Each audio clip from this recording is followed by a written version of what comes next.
Amadou Gon Coulibaly m'a dit Dieu n'est pas parti en vain. Amadou Gon Coulibaly est le plus beau sacrifice du RHDP pour son sursaut, pour sa survie. Et le Seigneur me dit que les sacrifices ne sont pas terminés. Mais je dis le plus beau est celui d'Amadou Gon. Je prophétise et pendant que je suis en train de prophétiser, je suis sur la terre ivoirienne. Et j'assume parce que je suis mystique. Je suis prophète. Je suis ici. Je ne prophétise pas pendant que je ne suis pas en exil. Je suis en Côte d'Ivoire. Le gouvernement connaît mon domicile. Et j'assume ce que je suis en train de dire. Je dis que Amadou Gon Coulibaly est le plus beau sacrifice. Je vais parler d'abord au RHDP.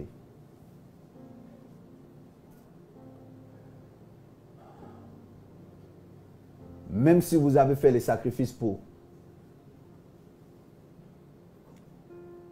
ne laissez pas le président Alassane se représenter ainsi par l'Éternel.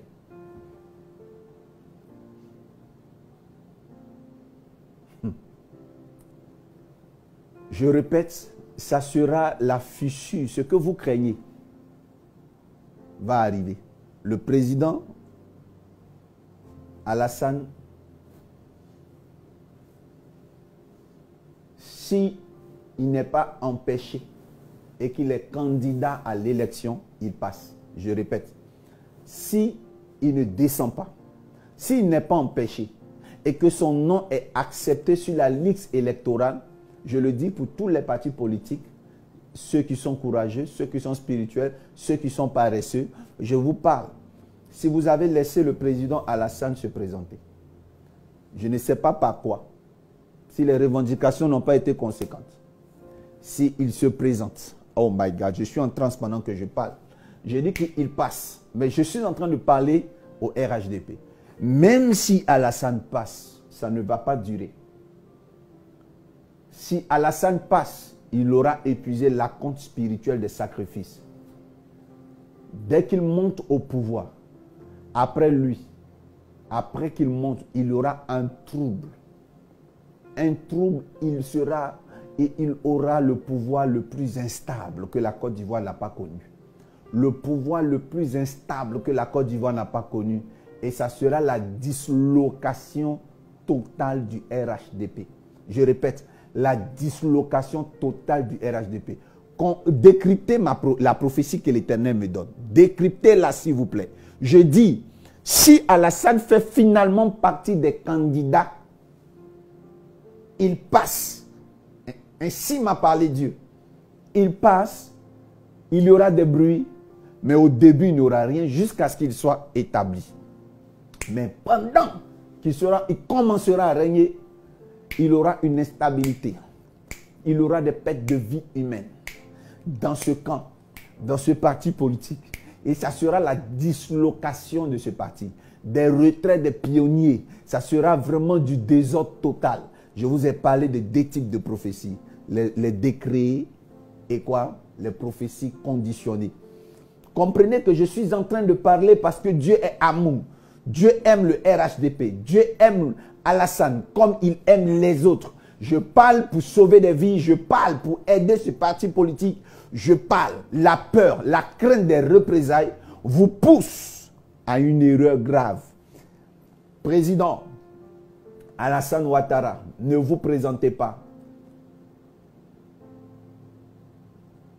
Aucun sacrifice n'est inutile. Tout sacrifice est utile. Mais ne vous présentez pas. Priez pour être au pouvoir. On peut l'être parce qu'on a prié. Faire des sacrifices pour être au pouvoir. On peut y arriver parce qu'on a fait des sacrifices. Mais regardez la fin d'Absalom. Malgré les sacrifices d'Absalom, malgré qu'il est arrivé au pouvoir, mais ça n'a pas duré, il est mort. Et comment est-ce qu'il est mort? Son père est remonté voir le prophète et le prophète a fait le retour à l'envoyeur. Je parle en tant que prophète, donc je parle en tant que mystique, je ne parle pas en tant que politicien, je ne parle pas en tant qu'adepte d'un parti politique. Je fais partie des prophètes qui ont dit ici dans cette nation que vous allez devenir président. Et je reviens pour dire que la fin de ce parti politique, sa dislocation est proche. Ainsi parle l'Éternel. Ainsi parle l'Éternel. Ne vous présentez pas. Ainsi parle l'Éternel. Ne vous présentez pas. Voilà sur qui vos forces peuvent reposer. Ahmed Bakayoko. Ne vous présentez pas. Voici sur qui les forces du RHDP reposeront. Ahmed Bakayoko. Ainsi m'a parlé l'Éternel. Ne tordez pas le cours de la prophétie de Dieu. Ne manipulez pas les oracles de l'Éternel à vos guises. Retirez-vous et laissez vos sacrifices et vos prières profiter à Ahmed Bakayoko. Laissez le cours et le destin de la Côte d'Ivoire suivre son cours tranquillement. Je répète, ainsi parle l'Éternel. Ainsi m'a parlé l'Éternel. Votre prochaine candidature est pour votre perte et la perte de tout le parti politique que vous dirigez. Merci de prendre en considération cette prophétie. Merci de prendre en considération cette prophétie. Alors aujourd'hui, j'étais venu parler aux autres partis politiques. Je tiens à vous dire que le président Bédié pèse en ce moment très lourd. Et c'est un parti politique qui se dit que si nous ne mettons pas le vieux devant, la plupart des candidats qui pourraient être présentés n'allaient pas peser lourd face à l'adversité du RHDP. Ce n'est pas faux. Mais j'appelle, je dis bien j'appelle le peuple ivoirien à la prière. Alors je reviens par le thème central. Nouvelle émergence politique.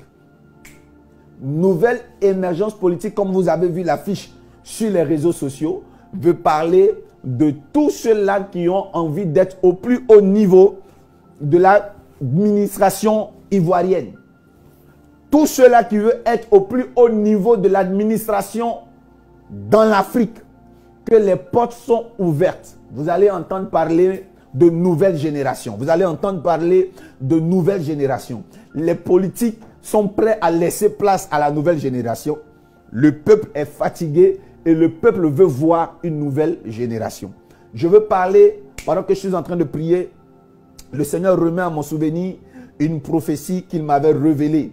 Je voyais le retour du président Gbagbo, mais qui revenait comme un Nelson Mandela. Et j'ai demandé à Dieu, va-t-il se représenter? Et le Seigneur me montrait, il dit, regarde, qu'est-ce que tu vois? Et je voyais plutôt des panneaux, je voyais plutôt des pancartes, je voyais plutôt le visage de Blé Goudé. Je le voyais et je voyais Gbagbo à côté, mais qui lui tenait la main. Comme si le flambeau lui avait été donné. J'entends parler de nouvelles générations. Sur ce pays plane un vent de nouvelles générations. C'est la transition. Je vous assure que c'est la transition qui se produit en ce moment. Je répète, la transition. Et le Seigneur me disait qu'il allait arriver, il allait revenir. Et que la place qui lui était attribuée était identique à celle de Nelson Mandela. Il revenait, il était un leader politique, mais sous lui, une nouvelle génération. Je veux parler à tous ceux-là même qui sont du COGEP. Priez, mais ne priez pas seulement avec le bout des lèvres.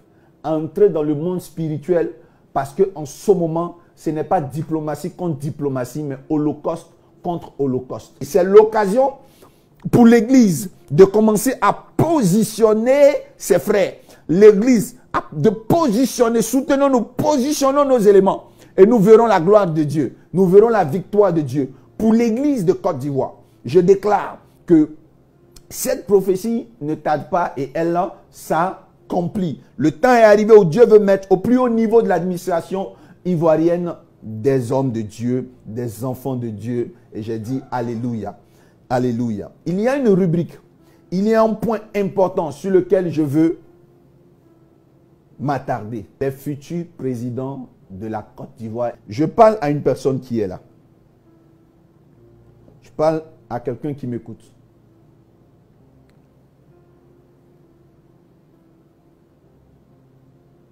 Voici les visages que j'ai vus. J'ai vu Blé Goudé. Quelqu'un est choqué. J'ai vu Blé Goudé. Je ne parle pas des élections de 2020. Je suis en train de vous présenter des visages que j'ai vus dans le futur. Je répète, je vous parle des visages que j'ai vus dans le futur ivoirien.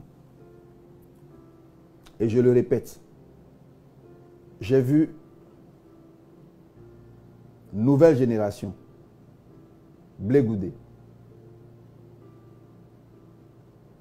Seigneur, j'ai vu Ahmed Bakayoko qui se présentait, j'ai vu Blé Goudé, je vais être précis. J'ai vu Ahmed Bakayoko, j'ai vu Blé Goudé. Et dans un futur, le Seigneur ne m'a pas situé. J'ai vu Drogba Didier qui se présentait aux élections, mais je l'ai vu comme étant favori lors d'une élection présidentielle en Côte d'Ivoire.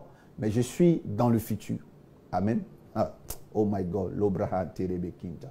Et je voyais qu'il était un favori. Je voyais le peuple qui sortait. C'était pendant la campagne des élections. Est-ce qu'il a été président? Je continue à prier. Mais j'ai dit, j'ai vu Drogba Didier. Quand cette prophétie va s'accomplir, bien aimé, cette vidéo actuelle va revenir à la surface. J'ai dit, j'ai vu dans le futur Drogba Didier qui se présentait. Donc je répète, j'ai vu Ahmed Bakayoko, j'ai vu Blé Goudé, j'ai vu, comment on appelle ça, Drogba Didier. Quelqu'un me demande où est Soro Guillaume dans toute cette histoire. Quelqu'un me pose la question de savoir, mais où est Soro Guillaume dans tout ce paysage? Je ne sais pas. Je ne sais pas. Le Seigneur ne m'a pas montré Soro Guillaume. Je ne sais pas pourquoi. Le Seigneur ne m'a pas montré Soro Guillaume. Je vois des élections qui sont organisées dans le calme, dans un futur proche de la Côte d'Ivoire. Et je vous dis, les têtes d'affiche, les têtes de liste, je vois des personnes qui se relaient au plus haut niveau de l'administration ivoirienne, donc de la présidence. Et ce sont les visages que j'ai vus dans le futur de la Côte d'Ivoire. Cela n'engage que moi. C'est ce que j'ai vu. Et je suis assis sur mon tabouret, je regarde, car c'est l'Éternel Dieu qui m'a parlé. Voilà les futurs présidents de la Côte d'Ivoire, mais avec la nuance de Didier Drogba. Et le Saint-Esprit a fini de me parler. Je suis en train aussi de parler d'une chose que j'ai notée, car j'ai été divinement averti, que les élections de Côte d'Ivoire actuelle, le fauteuil est un fauteuil miné. Celui qui vient au pouvoir, je répète, celui qui vient au pouvoir après cette élection ne durera pas. Juste après lui, il aura une nouvelle élection et c'est à partir de là qu'on parlera de la réelle nouvelle génération. Je répète, les élections de 2020 auront vraiment lieu. Et le Seigneur me dit que celui qui monte au pouvoir ne va pas durer. La condition, je vous ai déjà parlé au début, je vous ai dit que si Alassane se présente, si le pouvoir, l'opposition ne fait rien, Alassane se présente, il passe. Mais dès qu'il monte, il y a des troubles, il ne va pas durer. Et après, il aura de nouvelles élections, et ce sont ce qu'on appelle les élections de la réconciliation. Un grand retour des exilés. Je vois Blé Goudé qui se présente, qui est favori